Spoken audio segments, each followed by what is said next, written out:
Ohio Governor and Republican presidential candidate John Kasich unveiled his plan to balance the federal budget in 8 years and outlined his agenda for his first 100 days in office if elected. He spoke at Nashua Community College in New Hampshire, where he was introduced by the school's president.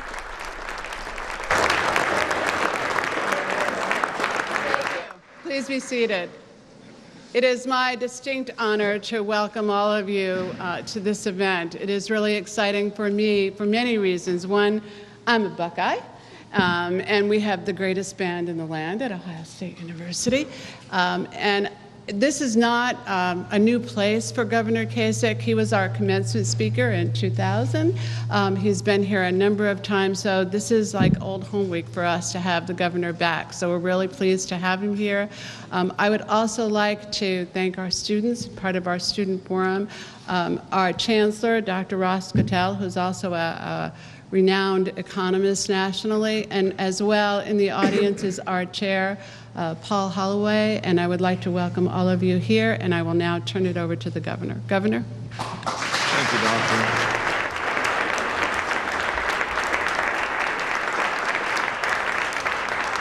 You know, I've decided to run for president because the time to fix America is now, not tomorrow, but right now. The time to make tough decisions and get results, even if they're not popular. Sometimes you got to make decisions, even when sometimes people don't like it, is now. Because if we continue to hesitate, America will pay a very high price. We've seen too much economic stagnation, bickering in Washington, paralysis in the White House as the world becomes more dangerous. And nothing is happening right now to turn things around. And this is about your country. This is about your future. You know, we seem sometimes just to be hanging in space. We're not going forward, we're not going backward, but we're just waiting for the next bad thing to happen to us.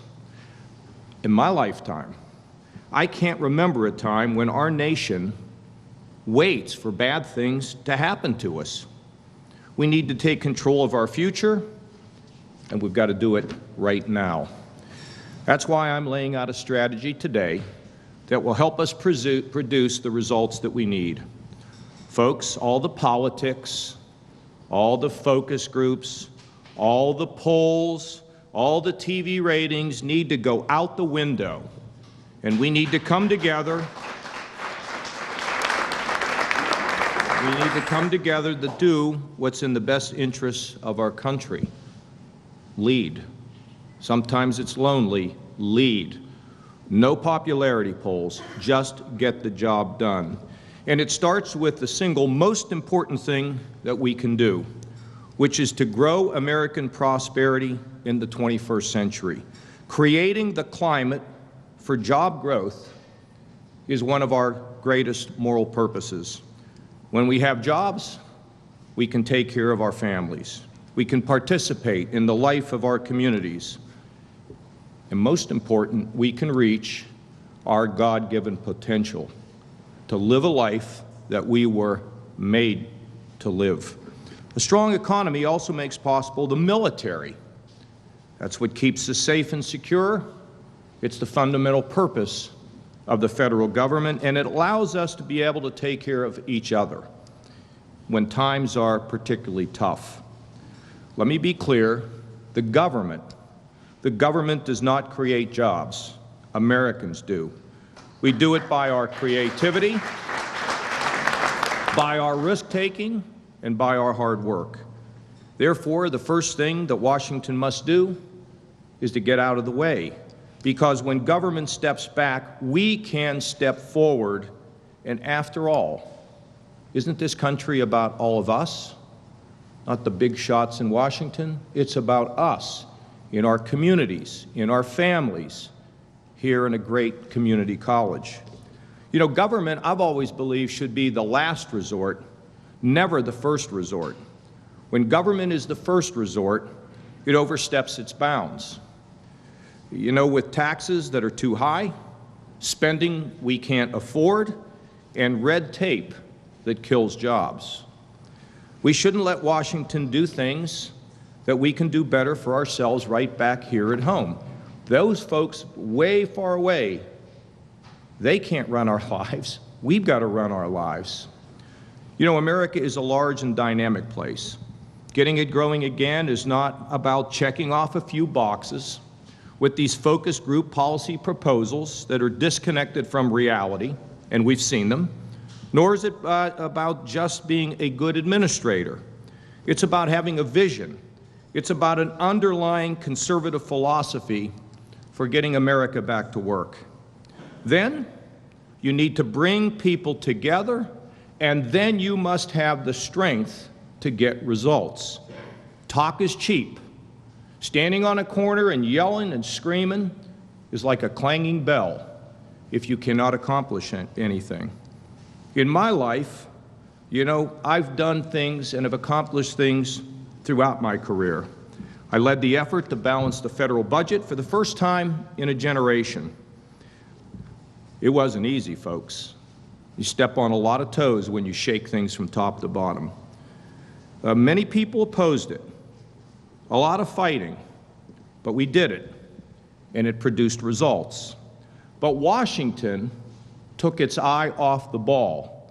When I left with my friends who stood in the breach and balanced the federal budget, when we left, Washington took its eye off the ball, and our country has suffered. In Ohio, my beloved Ohio, we're getting results now. With my leadership, we turned an $8 billion budget shortfall, almost 20% of our general operating funds, into a $2 billion surplus. We cut taxes by $5 billion, the most of any current sitting governor in America today. And we helped Ohioans create more than 300,000 jobs. 300,000 people who have risen. And of course, these aren't just numbers. They are people's lives and people's families. Strong leaders keep the people they serve at the center of all they do. Because leadership, it's not about self, it's not about me, it's about service. Every American, everywhere across our country, is in my mind's eye today, especially the people that I grew up with in McKees Rocks, where if the wind blew the wrong way, they found themselves out of work. They played by the rules. They took care of their families and their communities. They are in my mind's eye. And today I lay out my vision for lifting our nation by reclaiming our power, by reclaiming our money, and by reclaiming our influence from Washington. The first thing that we must do to get government out of our way is to start with a budget. As president, I will immediately put us on a path to a balanced budget, and I will get it done within 8 years.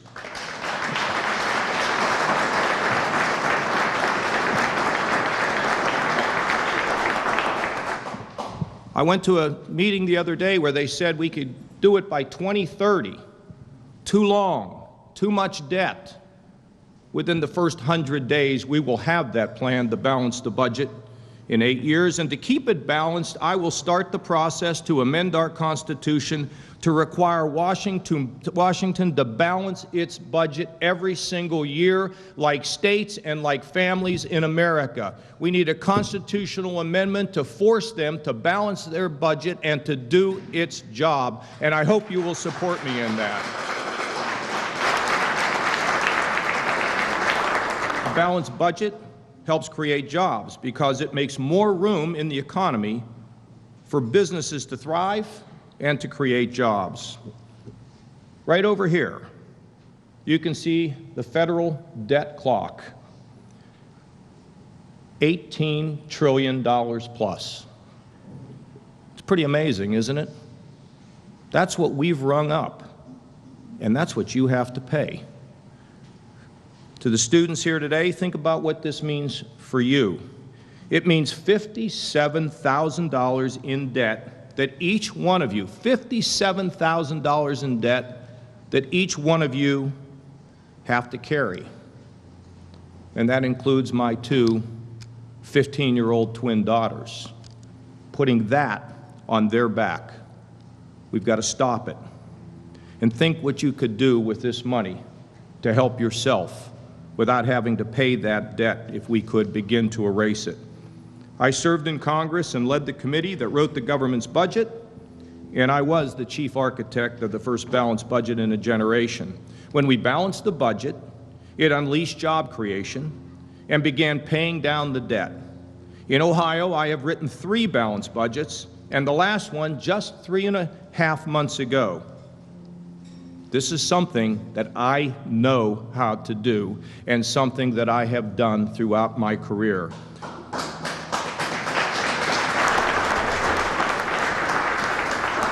So you say, how do you do it? Well, it starts by setting your priorities. And that's pretty difficult. But then having the courage to make choices that could be unpopular. In our case, we need to reform entitlements to make them provide better services and control their skyrocketing, unsustainable growth rates. And let me be clear, you can have no balanced budget without dealing with the problem of entitlements.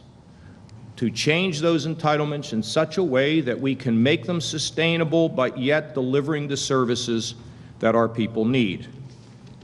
And I have done that before, and we will do it again.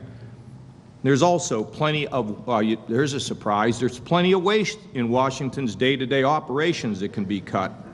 Shocking, isn't it? For instance, do we really need 2 different agencies inspecting catfish? The Food and Drug Administration already inspects all of our seafood, so why do we need the Department of Agriculture to spend $14 million a year inspecting catfish also? $14 million. Here it sounds like a lot of money. In Washington, they leave that on the floor every night when they turn out the lights. But we're going to clean it up. Or how about this example? This one really burns you up. The U.S. EPA has spent over $15 million on PR consultants since 2000, in addition to their already 200-person in-house PR staff. So they spend $15 million hiring outside PR people so that they can tell us what a great job they're doing while they already have a staff that tells us how great they're doing. I don't think government should be spending that much of our money to try to convince us to like it. Just do your job and cut out the waste. These are just 2 examples of how we could easily save or where we could find more money to send to important priorities like defense. We need to spend more money on our military while also streamlining the Pentagon bureaucracy so that the men and women in harm's way get the maximum benefit from every new defense dollar. I spent 18 years of my career in Washington fighting the bureaucracy and the red tape and the duplication and the delay in the Department of Defense. We need to rebuild our defense, but we need to streamline and rebuild the bureaucracy inside that building. And as president, I will look across that river every single day to make sure that the money that we spend is going to help our men and women in the military and not bureaucracies.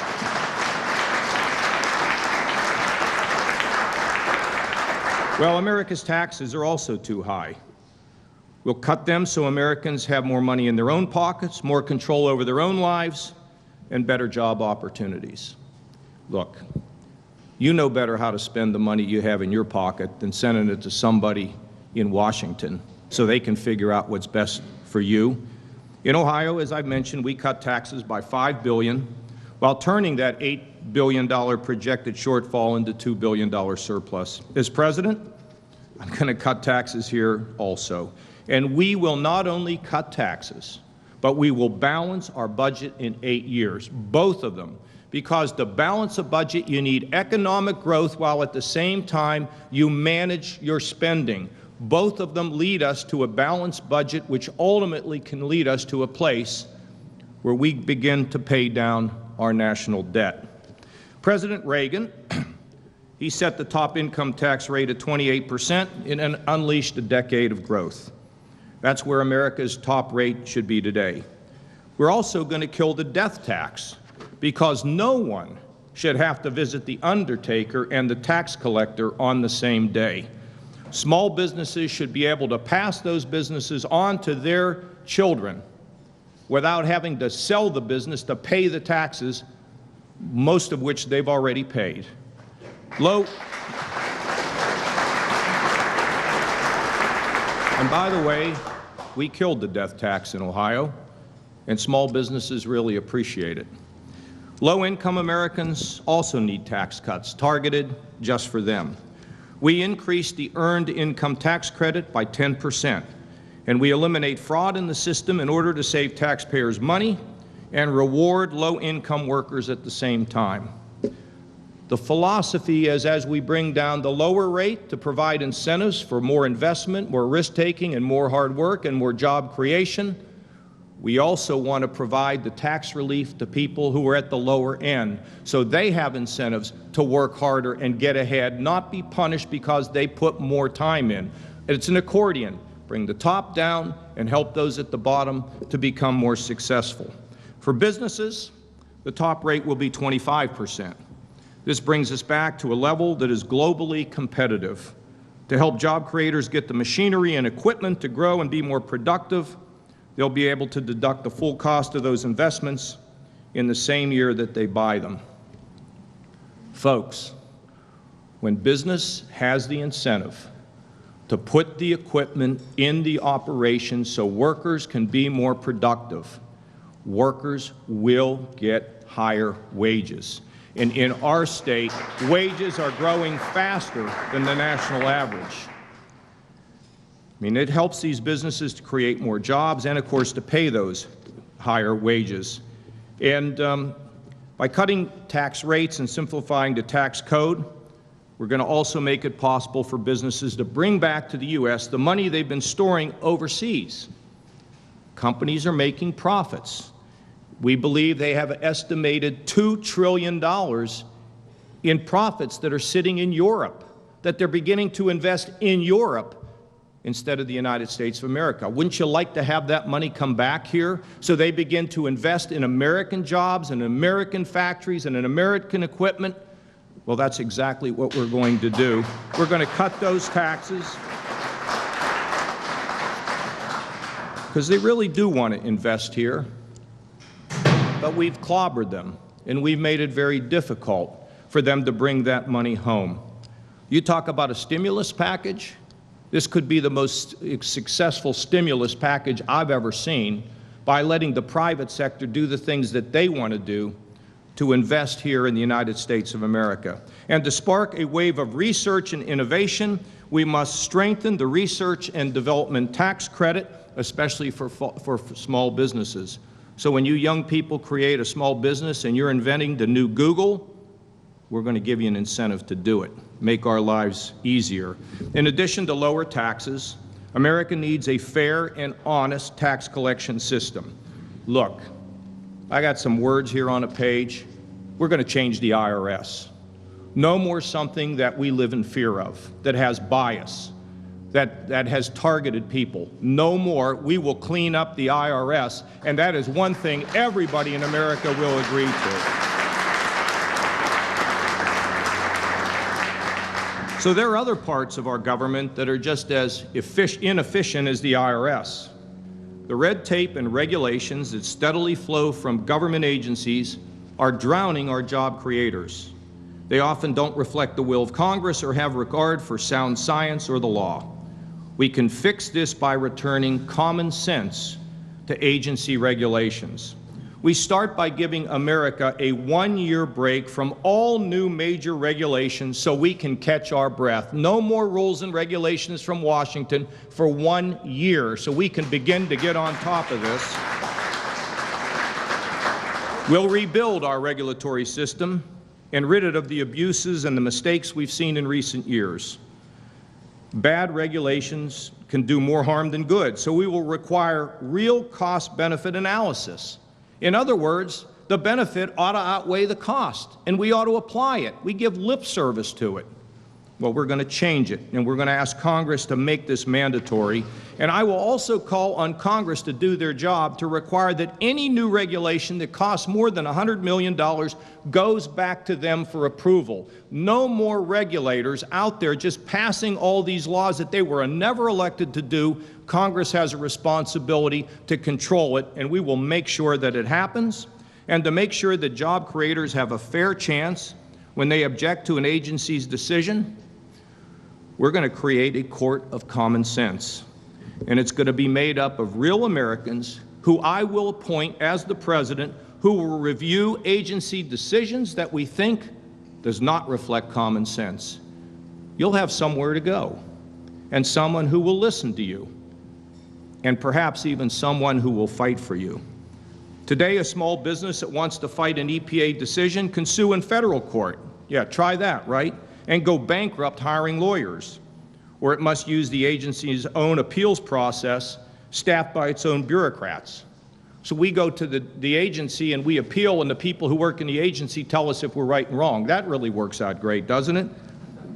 So we need a better way, and we'll provide one that uses common sense and one that is truly fair and independent. Speaking of regulation, there's probably been no single area of America that has been so strangled by regulations than energy.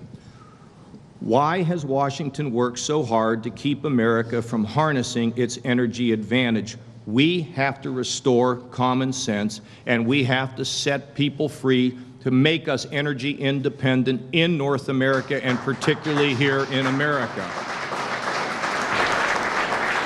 We need all of the above energy policy. We'll make sure we produce more energy from oil and gas, from nuclear, from coal that we dig, clean, and burn, alternatives and renewables, and anything else that we can find, and we'll do it responsibly. We need it all, and it should come from right here. We cannot continue to rely on energy from overseas. Our goal will be to meet the nation's energy needs from North America and to sustain it.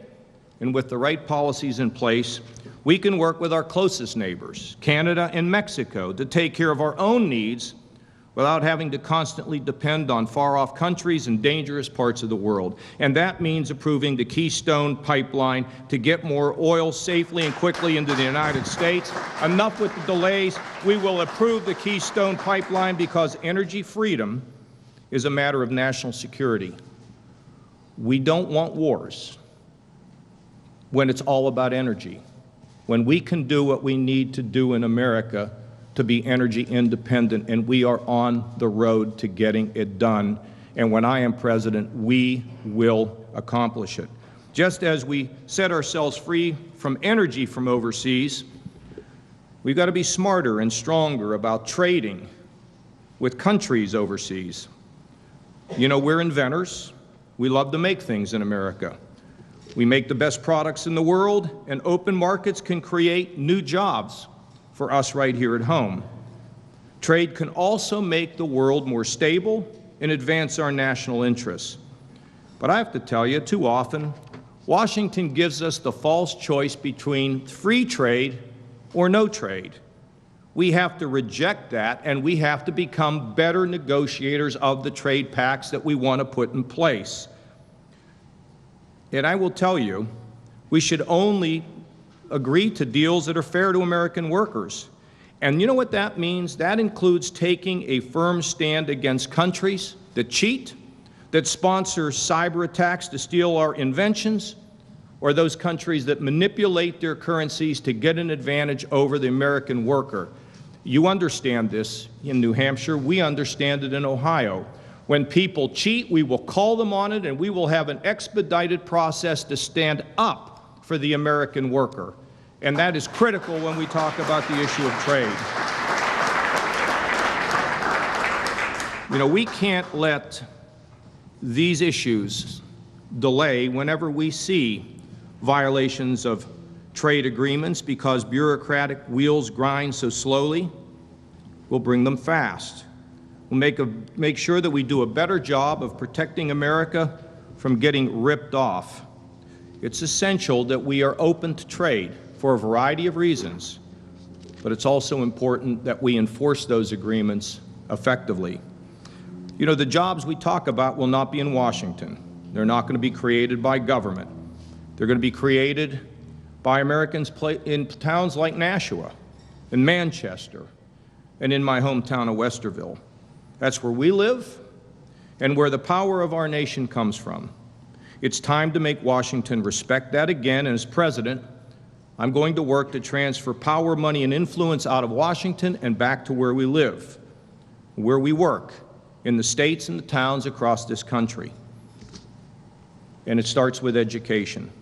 Washington isn't the nation's school principal, and it sure isn't its teacher. It's time Washington stopped micromanaging education. Education is a local issue to be decided by parents, our communities, and our local educators. Yes, we need high standards, but the federal government shouldn't set them or control them. I will reduce the power of the Department of Education. I will consolidate more than 100 federal programs, 100 programs, red tape, bureaucracy, bureaucrats, and I will bundle them into 4, and I will send those resources back to the states for us to run education ourselves right at the state and local level.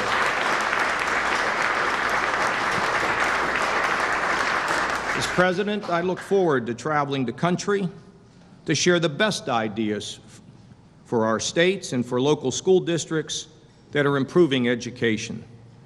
You know, like the best ideas come from right here. And we need to do a better job of sharing those things that work, exciting things in the 21st century that give our young people the tools that they need to succeed. We're going to take this approach across the federal government's power structure. Wherever we can, we must take its programs back to the states so they can have the flexibility to respond in their unique ways. One size fits all doesn't work. We can do it with infrastructure, not just with education, but with infrastructure. The interstate system is long finished, and states already oversee highway design and construction.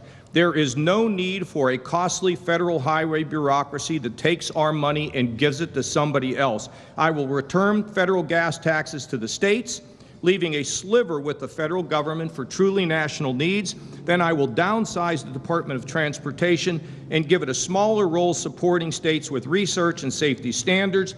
Federal spending will go down, resources for highways and transit can go up, and states will be able to work faster and more efficiently. You keep your money and you fix your roads the way that you want to. No more taking our gas tax money, shipping it down to Washington. They cut some off the top and send you less back. Keep it right here in New Hampshire for what you need. And if you don't need it, you can send it over to Ohio. We can figure out how to spend it. It's critical that we give states the freedom to help Americans keep their job skills sharp and stay competitive. That's what this place is all about. Training and education is a lifelong endeavor. You can't stop after you graduate from high school, the vocational school, the community college, or the university. It's lifelong. Right now, Washington doesn't let states pursue their own ideas. The result is that workers usually can't get training help unless they lose their jobs first. So much of the money only gets sent to the states with the requirement that you have to train people once they lose their job, rather than training them while they have their job so they don't lose their job. That's a Washington mentality for you. So you know what we're going to do? We're going to wrap up all those job training programs and send them to each and every state to deal with their workers and their economic situation and take it out of Washington, D.C. and out of that bureaucracy and set ourselves free to make sure our people can be prosperous in the workplace. And I hope you agree.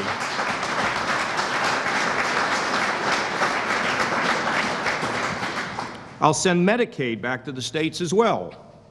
Right now, Washington makes it so hard to try new ideas that it seems as though nothing ever better gets done. In Ohio, we are making great progress with private sector health insurance, better chronic disease management, and the practice of paying for value, not just volume. These same kind of ideas can also be put to work helping restrain costs in the federal government's health care program for seniors, that program, Medicare, so it is fiscally strong and there to help them. All these ideas together can help us to begin improving health outcomes and getting costs under control. We know how to do this, and we can do it if Washington just was smarter about the need to try a new approach and let people innovate. And let me be clear, we have a program to make sure that Medicare is set on a firm basis and that Medicaid can be sent back to the states, something that we have been fighting for since the middle of the 90s, so that governors and legislators can come up with more innovative and practical ways to treat the poor and also to have a Medicare system that will last for these young people, not just for mom and dad today. And the same is also true in welfare, cutting Washington's strings so states can design their own plans to let America actually help people move up and out of poverty.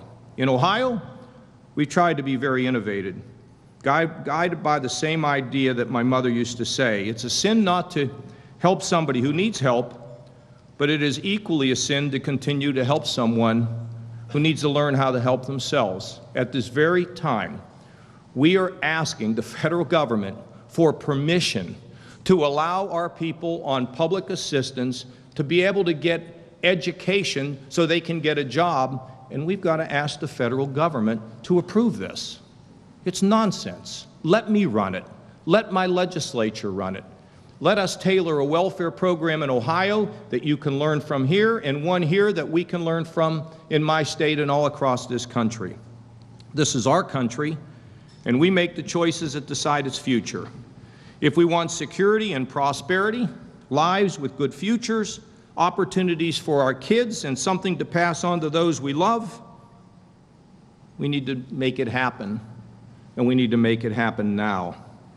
We've got to get our government out of the way, balance our budget, cut taxes. We need to take back our power and our money and our influence and get the red tape and regulators back under control. Let's win our energy freedom. Let's get smart on trade. You see, it all works together as one strategy. And if we want to see results now, we're going to have to fight for it.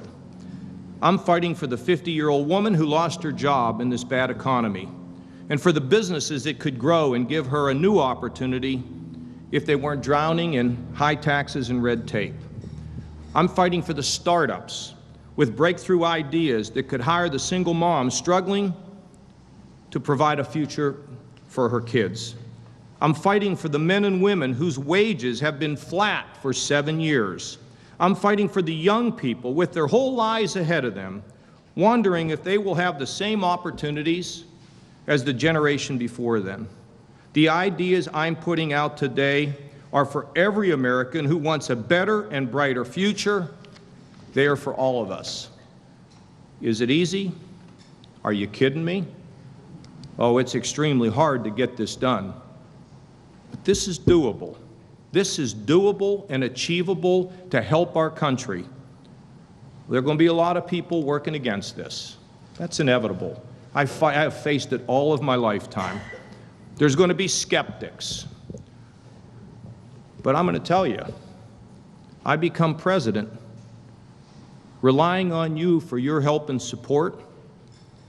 We'll get it done, because I've done it before, by building a great team that works with me and rallying support from people like you.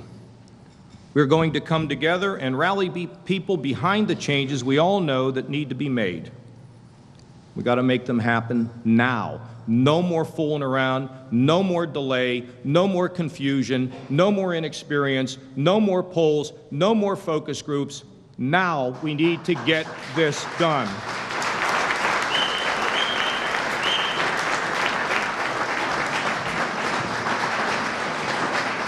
Again, when you leave, they're going to ask you, what'd he say? He's going to balance the federal budget. He did it before. He's going to cut taxes. He's done it before. He's going to send programs back to where we can get our hands on them and fix them to suit who we are so that we can solve all our problems. He's done it before. He's going to control the regulators, he says. Well, in Ohio, we have, with our Common Sense initiative that repeals silly rules and regulations. He says he wants to develop energy and make us independent. Well, our energy industry in Ohio is unfettered, and it's working, and it's exciting. He says he wants to change welfare, so we help those people who need help, but also ask them to assume personal responsibility. He's doing that in Ohio.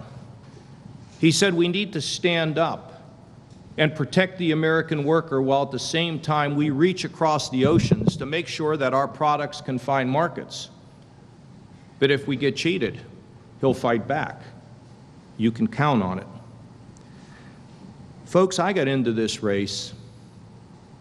I don't want to write another book because I'm in politics. I don't need another television show. I'm doing this because the good Lord has blessed me. And throughout the course of my lifetime, He's given me the skills. He's given me the friends. He's given me the instincts and the judgment to be able to make our nation strong, respected all over the world again. I'm going to carry this out, but I need you. I need you right here in New Hampshire and all across this country. No more politics, no more nonsense. We will get down to it, and America will be a brighter, stronger, more hopeful place as a result of what we can do over the course of the next 8 years. Thank you all very much, and God bless you.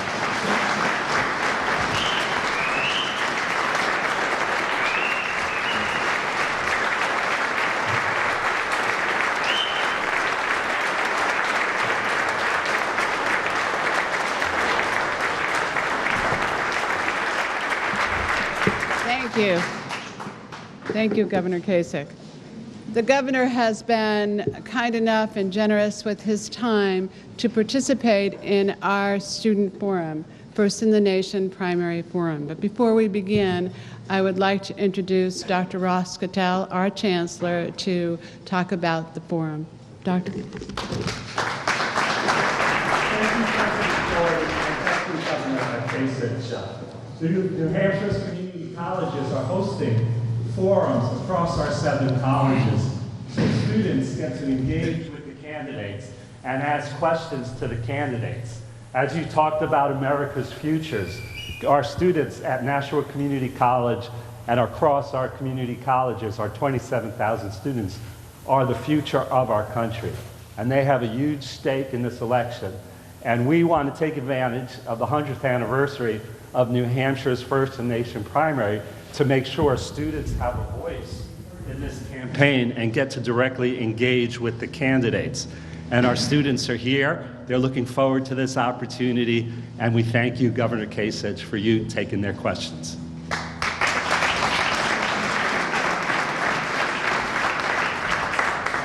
Our first student is Ryan Long. He's an economics major, and he hails from Amherst, New Hampshire. Ryan.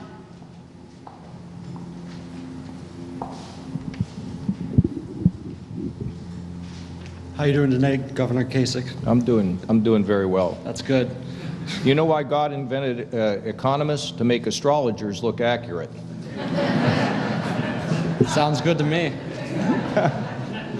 Governor Kasich, as a proponent of balancing the budget while lowering taxes, what sectors of government spending would you advocate as president lowering or possibly even eliminating funding to?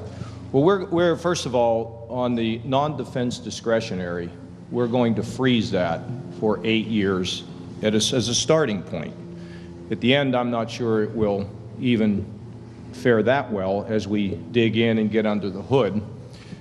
We will increase defense spending, and we'll be able to reduce a lot of the backlog that we need because defense is our primary purpose. And we're going to deal with these entitlements, just like we have in Ohio with Medicaid. We'll continue to reform that. It could be done nationwide. We need to make sure that we're able to stabilize Medicare and we've got a lot of detail about how we believe we can do that. And we want to cut taxes, because if you both cut taxes and control spending, you can actually get to a balanced budget. But I have to tell you, young man, I got to count on you, because there are going to be a lot of people whining out there about, well, you can't touch me. But we're used to that. We just have to make sure that we have the discipline to get it done. Because we get it done, you're going to get a job.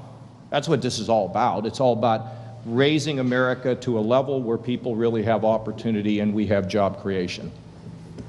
Thank you. You're welcome. And my second question is in regards to Social Security.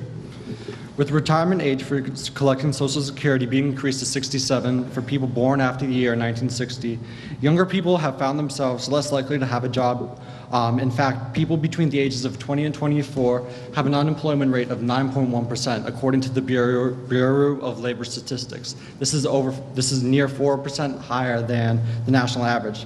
How would you address the issue of national security so older people can have a safe retirement and young people can at the same time have job stability?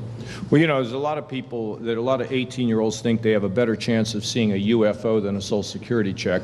In 1999, I proposed a solution, a fix to Social Security that would have stabilized it for, as I recall, about 100 years. And that would have left our seniors, okay, the baby boomers would have started at a slightly lower rate than what they would have gotten, and our young people would have been able to get 2% private accounts where you could be connected to the economy just like federal workers. That was about 16 years ago, and they did nothing. So now we're in a deeper hole, and we're looking at all the possible solutions for Social Security. We'll be able to talk about that in more depth later, but I would tell you there's about 4 things we think we need to think about.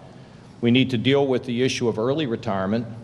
We need to look at the issue of raising the retirement age. We do need to have an indices of prices and not both prices and wages.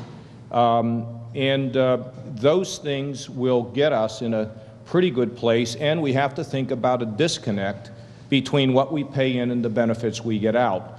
But Social Security is so sensitive, it has to be stabilized, and I got to let you in on something. We're going to have to include some Democrats in this who understand this program needs to be fixed, and we'll have more to say about that, which is a separate issue from getting us in a position of balancing this federal budget today. Okay? Thank you very much, Governor Kasich. Thank you.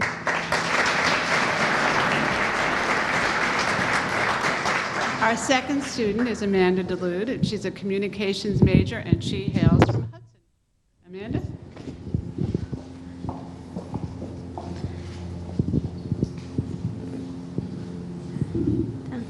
Good morning, Governor Kasich. Good morning. So my question also involves Social Security. Governor Kasich, according to various news sources such as Washington Times, the New York Times, and the Washington Examiner, Social Security disability payments will run out by the year 2016. I understand recently you said some people will have to, quote-unquote, get over Social Security cuts. What about our Granite State citizens who have paid into their Social Security their entire lives? Can and how will you assure them they'll still be taken care of? Yeah. Well, first of all, I think in the area of Social Security disability, there have been a lot of shows, and I think including 60 Minutes, that's talked about this program. Of course, when somebody is disabled, that they have to be in a position of where they can get help. But we've got to make sure that people aren't able to just approach a legal system to get them to go out and try to qualify for something that they really shouldn't be on. So we've got to look at Social Security disability. My mind isn't closed on that. I'm not sure about it, but it's something we have to carefully look at. Now, here's what the story is on the benefits. You see, if we start the Social Security benefits with an indices that is lower, okay, then you're going to get your Social Security, it's going to be slightly lower, and it will contribute to saving the program for the life of it, which you want anyway. And just so you know, we were in a forum here in New Hampshire, and we're all kind of chuckling about where we start. Most people don't know what their initial benefit is. I don't think. How many of you know what your initial benefit is in here? That you've calculated it down to the dollar. Okay, there's about 2 of you, okay? And I said, look, we're going to have to start a little bit lower. And she said, well, I don't know. I said, well, we're just going to have to do it. And we all kind of chuckled. I said, we're all going to have to get over it. But that's part of what happens when you say things. It's part of why we don't get anywhere, because we get distracted by, a criticism. I'm not going to be in a position where I'm going to be distracted. All of my lifetime, I've taken heat. I've taken it from Republican presidents. I've taken it from Republican Party members. I've taken it from Democrats. If you're not prepared to take the heat, get out of the kitchen. Get out of the kitchen, okay? Thank you. But I want that program for you, and I'll tell you what else I want. I want you to get a job. And if there's anything we need to do, it's to emphasize the capability of these community colleges to give you a skill for what you want to do in your lifetime. Skills are the matter. Those are the words for, not just for you, but for my younger daughters who one day will be in the school just like you are today. Thank you. Thank you, Governor Kasich.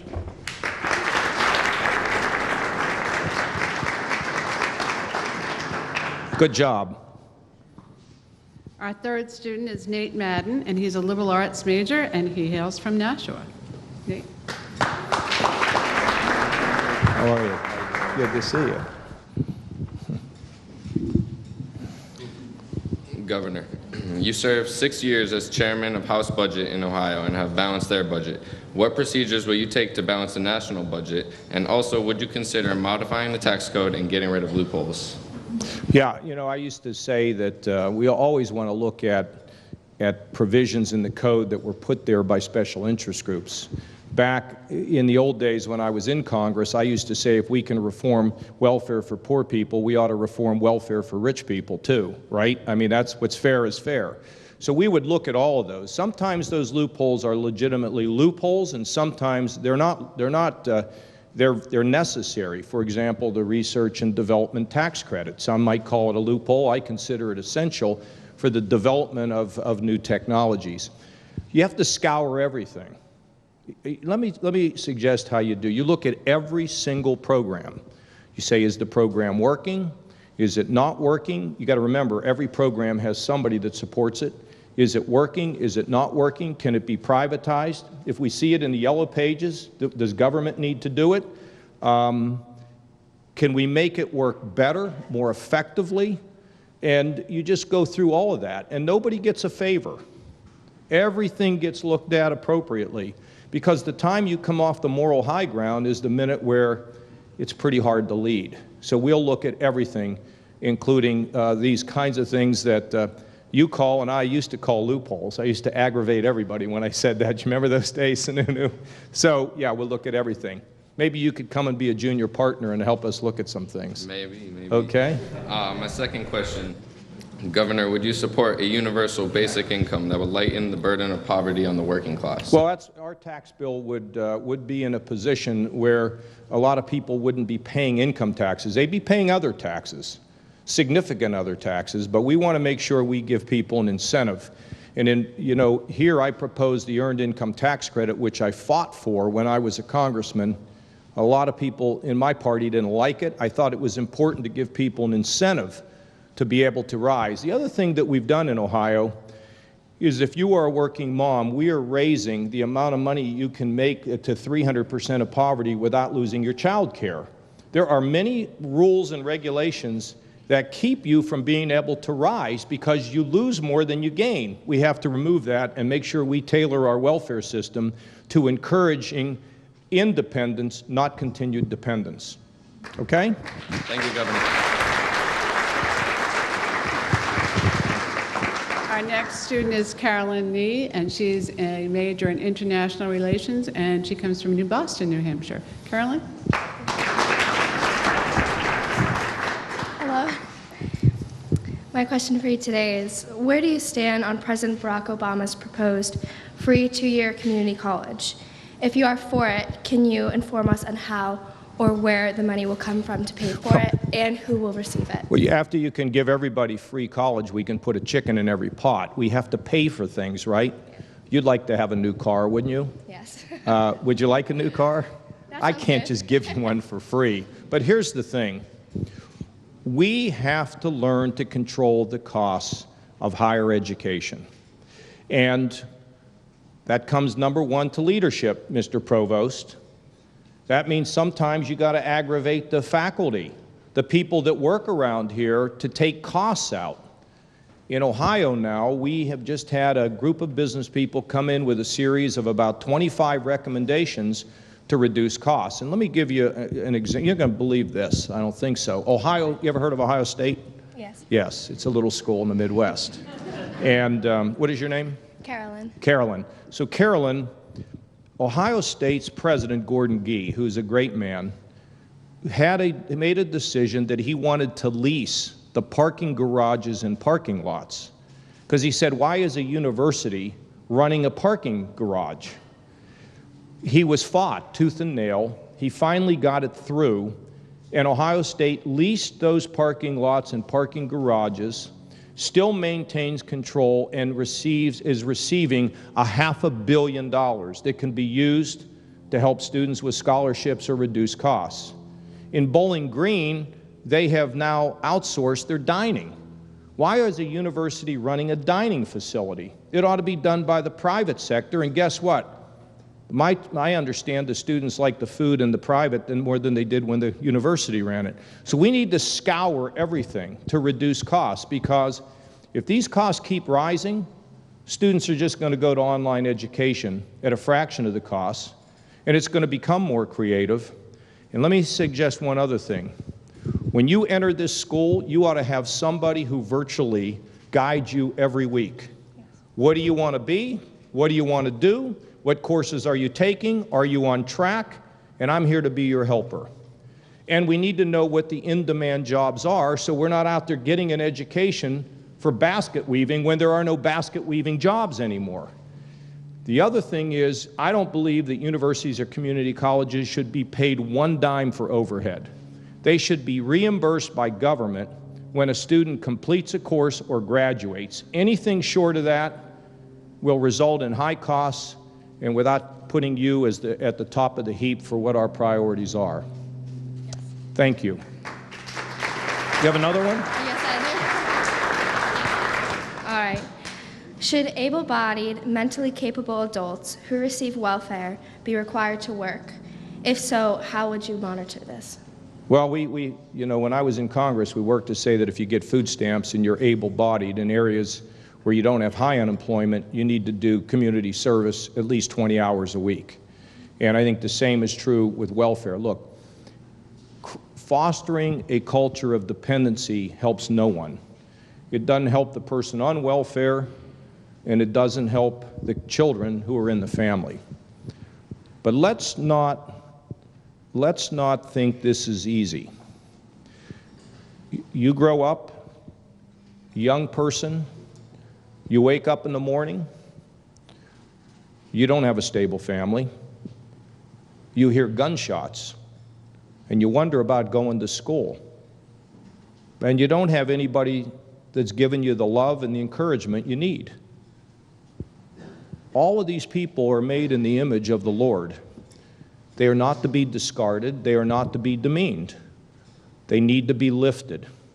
But you don't lift them just by giving. You have to expect something back. And that is our philosophy in Ohio. And I want welfare to be sent to you. No more strings. You do it. You tell me what's working here. I'll tell you what's working in other parts of the country.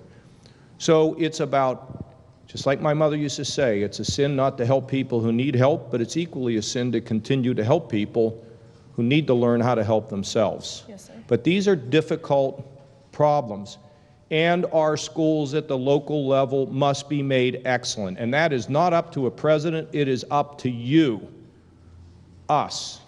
Got to get it done. Thank you. Thank you.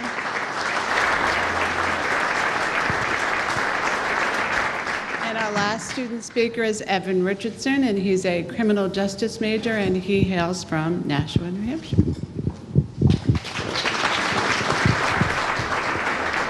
Good morning, everyone. Governor, what ideas do you have to reduce the overall debt on student loans in the U.S. and make school more affordable for everyone? Well, I think, first of all, you've got to stop the cost driver. Secondly, now that you're in community college, you're going to have, I assume, are you going to go on to a four-year school at some point, or you're not sure? Yes. Okay, if you do, you've already cut your costs, haven't you? Yeah. Yeah, because you're here where it's less expensive than in the 4 years. So for some people, that's right. And I think I've outlined a number of things that we need to do to get on top of this whole cost issue. And also, I think in high school you ought to be able to get college credit at the same time you're getting high school credit. Some students in my state have completed almost an entire year of college when they're still in high school. And we're now training teachers to be able to get qualified so that when they teach a course, the students can get college credit. It's a whole number of things, but you know, sometimes, let me ask you a question. When you're a college president today, what do you think your goal is for tomorrow? Try to be a college president tomorrow, too. And so sometimes it's really hard to go against the grain, because when you go against the grain, everybody gets uptight. But you know what leaders do? Why am I made this way? Because I had a mom that shook things up from top to bottom. She was my model of how you stick and you hang tough even when people are criticizing you. But let me tell you, give you a little lesson. When you believe in something, whatever it is, if you're right, and you need to check with your friends, even though you don't have a big crowd, you keep pursuing it. And you know what will happen? You will have a crowd, and you will be the leader. See, leaders always stand out from the crowd. If they're in the crowd, they're not a leader. You get too far ahead of the crowd, and they can't hear you or see you. So there's a certain magic about, a certain skill about knowing how far to get and how to bring the crowd along with you, because we can't do it all yourself. Surround yourself with people who like you, support you, and reinforce you too. Okay? All right, thank you. Good luck to you.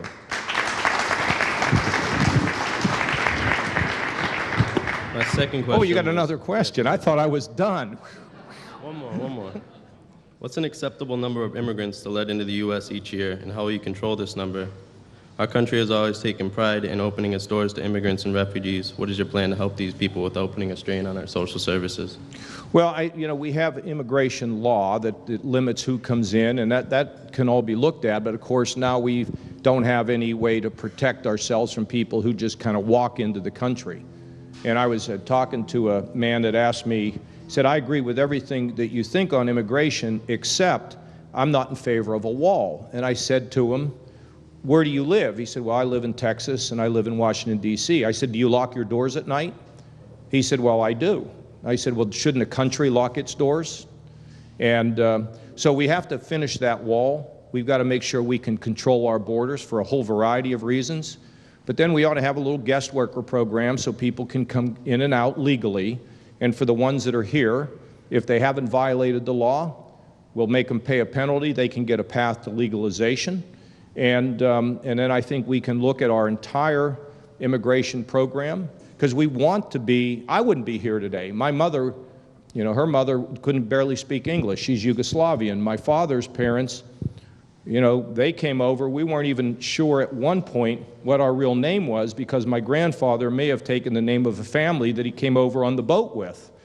And if I hadn't got here, I'd probably be running for president of Croatia, but I'm here, So we want to welcome immigrants. It makes us stronger, it makes us better, but we want to control it.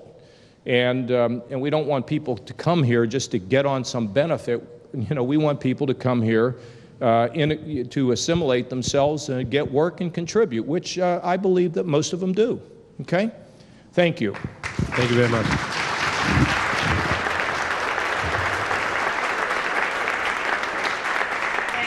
Students, and I would also like to thank their professor, Professor Font. I'm the leading state sponsor of terrorism.